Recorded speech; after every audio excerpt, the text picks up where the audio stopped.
I never thought I'd return to a place like this. A community centre with faded peach-coloured walls, the smell of reheated coffee, and the sound of sneakers squeaking in the gymnasium. My son, Patrick, had insisted I needed to get out of the house, do something besides watch baseball game reruns, and wait for the days to pass. "Dad, you're 63, not 93, he'd said, pushing the senior sports centre brochure in front of me. Mom wouldn't want to see you like this, and he was right. Carolyn wouldn't want this. She made me promise, in those final days before cancer finally took her, that I wouldn't bury myself with her, but it was easier to promise than to keep. So there I was, on a Tuesday morning, standing at the gym entrance, watching a group of people my age or older practicing something the instructor called adaptive volleyball. I was about to turn and leave when I heard a laugh. A specific laugh, musical, that made something in my memory spark like lightning. I turned and saw her. Grey hair tied in a ponytail, wearing black leggings and a turquoise t-shirt, bouncing lightly as she hit the ball over the net.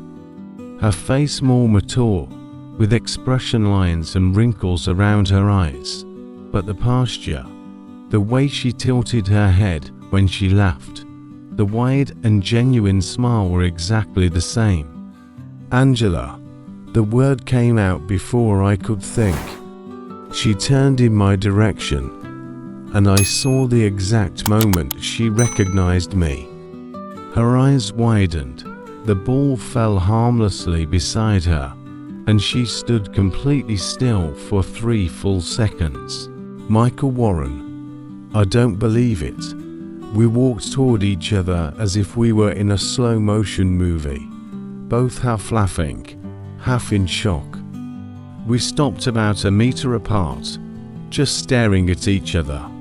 "It's been so long," she finally said, and her voice was exactly as I remembered, warm as honey. "It has to be ... double quotes 43 years, I completed. Since graduation. You count, I count." We stood there, 2 elderly people in the middle of a noisy gymnasium, and the world disappeared around us. I was back at 20, looking at the girl who made me believe in poetry, even though I was an athlete who could barely write a decent essay. "Angela, do you want to get out of here?" I asked impulsively.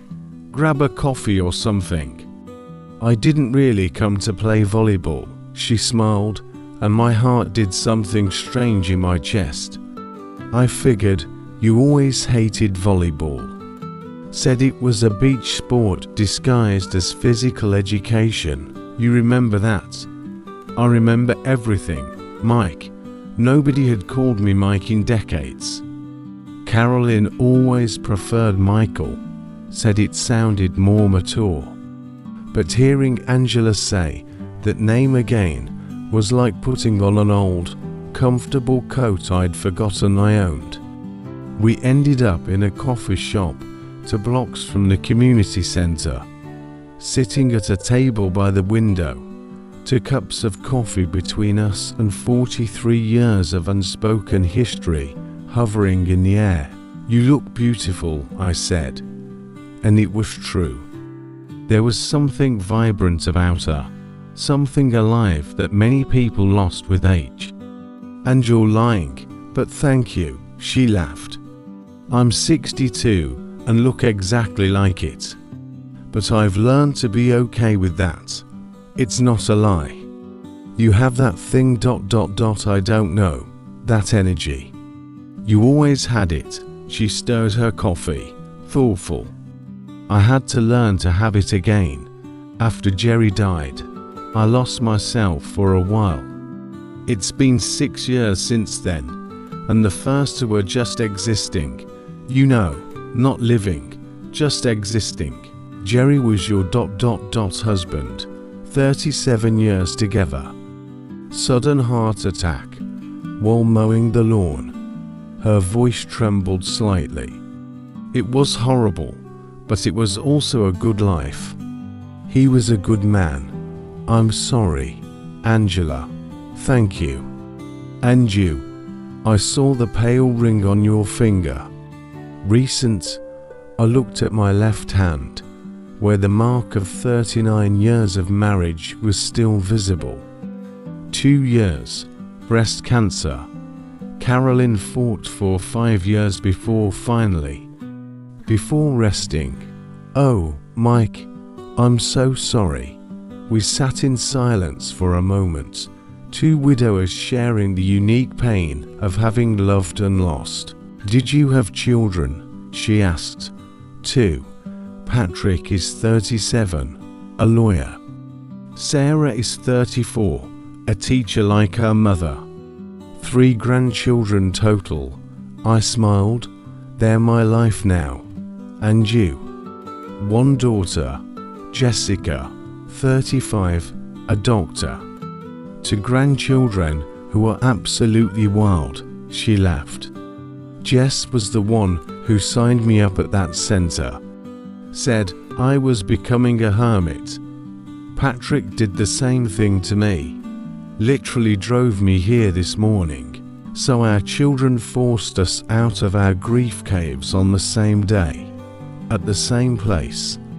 Angela shook her head, amazed. That's strange, isn't it? Or it's fate, I said, and then felt like an idiot. Sorry, that sounded like a line from a bad movie. No, it didn't. She looked directly into my eyes. It sounded like something 20-year-old Mike Warren would have said. You used to say things about fate all the time. I was a romantic idiot of 20. You were sweet. And you made me feel special. My throat tightened. You were special. You are special. Then why didn't you ever call?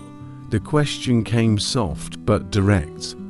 After that summer, when you went to college in Nebraska and I stayed here, you said you'd call, right? And at first you did. But then ... nothing. I'd been expecting this question for 43 years. I met Carolyn my sophomore year. She was from a family like mine, understood farming, land, working with your hands. My mother loved her, my father loved her, and she was amazing. Angela, she really was. But ... Mike ... double quotes no. Let me finish, please. I took a deep breath. When Carolyn got sick, I took care of her every day of those 5 years, and she knew. At the end, when she was so weak she could barely speak, she held my hand and said, "You were a good husband, Michael. Better than I deserved. But when I'm gone, I want you to be truly happy. Not just content, happy. Promise me." And I promised, but I had no idea how to keep it. Angela had tears in her eyes. She sounds like she was a wonderful woman. She was. And Jerry, he was my best friend.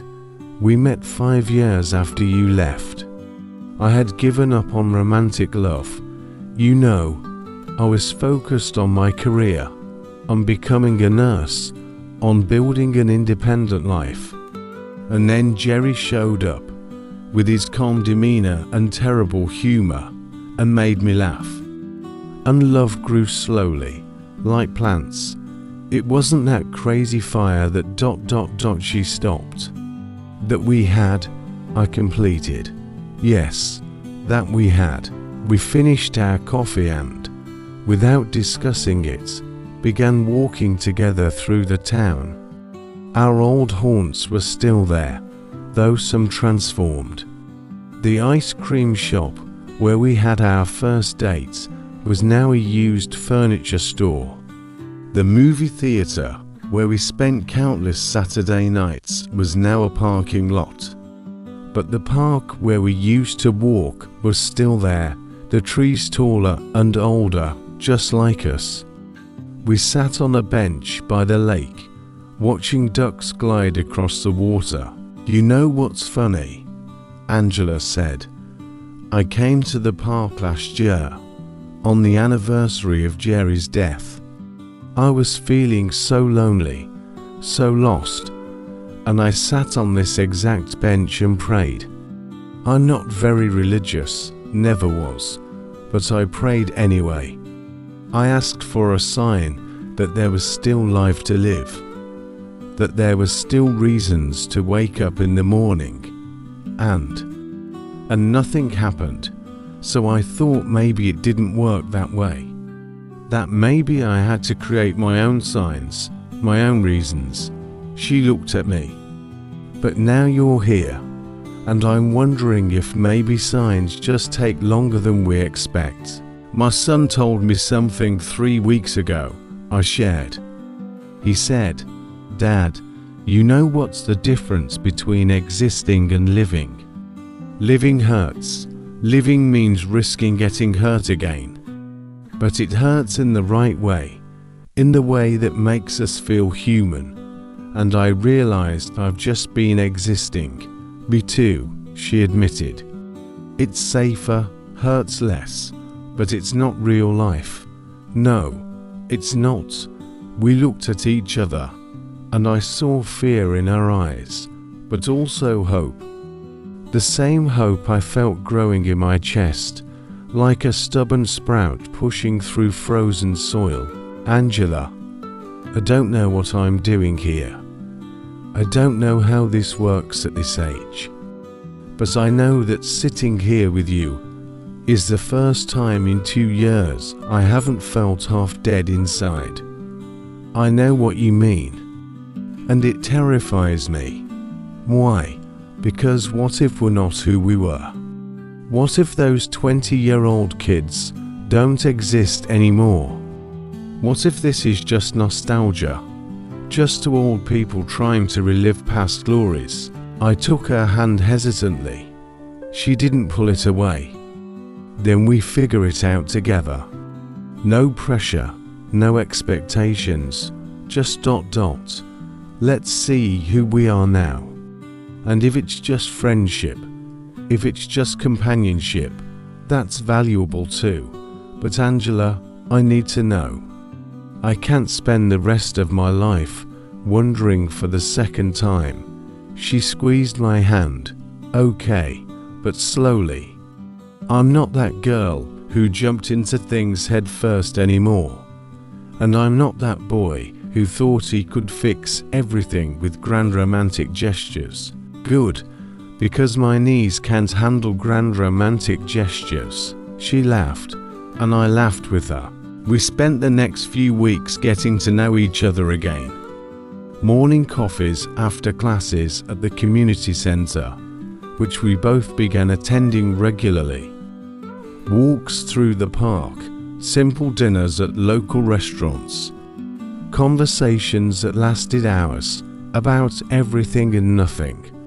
Our children, our deceased spouses, our regrets and joys, our fears about growing old. And slowly, something began to bloom. It wasn't the burning, desperate love of 20. It was something different, softer, deeper, like roots intertwining beneath the earth, invisible but strong. One evening, 2 months after that first reunion, we were sitting on her front porch, watching the stars. I had just told a story about Patrick as a child, and she was laughing, her head tilted back, and something in me just gave way. "I love you," I said. Simple as that. No planning, no preparation. She stopped laughing and looked at me, serious. Mike ... You don't have to say it back. I just needed you to know. It's not the same love as when we were 20. It's better. because now I know what it is to live a whole lifetime. I know what it is to lose. I know what's precious and rare. And you, Angela Martinez, are precious and rare. Tears ran down her face. I love you too.